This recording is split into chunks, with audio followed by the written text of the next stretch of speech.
Mom, Dad, I really had the best Christmas break. Kaya pala probinsya ko natawag sa Taguig. Would you believe, meron pang fishing and farming dito? Ang sarap din ng mga delicacies na pinatry nila sa akin. We got to fly a kite and play games out on the streets. Ang dami namin na pasyalan. Wait, why don't we all go to TLC Park tomorrow?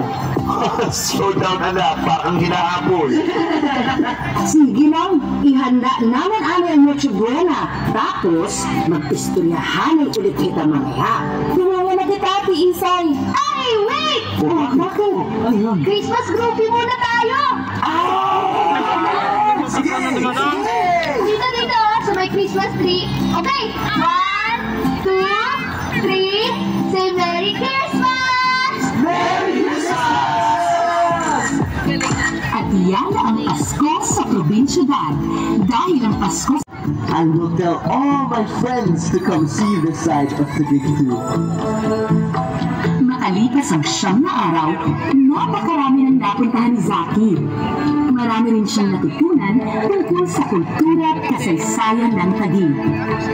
Naranasan din niya ang mga larong lahi at tradisyon dating mga Pilipino. At natupad din ang kahilingan ni Zaki ngayong Pasko.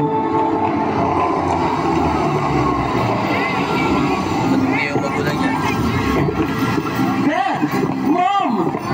Zach, anak! Merry Christmas! Kuya Medjer! Ate!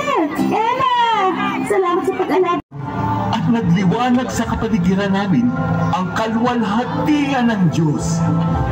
Ganoon na lamang ang aming pagkatakot. Ngunit sabi sa amin ng anghel, Huwag matakot, sapagkat ang tagapagligtas ay ipinanganak sa Bethlehem.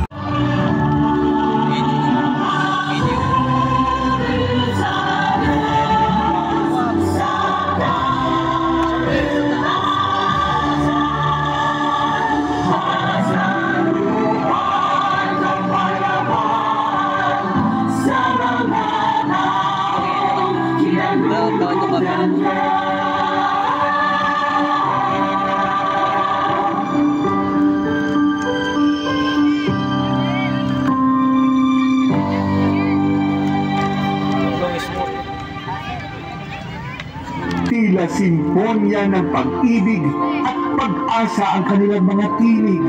Kay sarap pakinggan. Kasama ng aking anak, sinimulan namin ang paglalakbay. Isang bituin na napakaliwanag at mas maningning kaysa alinmang bituin nasa kalangitan ang naging gabay namin. Umabot kami sa isang hamak na kwadra sa gitna ng dayanig at iba't ibang mga hayop. Doon, natagpuan namin sina Maria, Jose, at ang bagong panganak na haring. Ang Diyos ay nasa atin, kasama natin.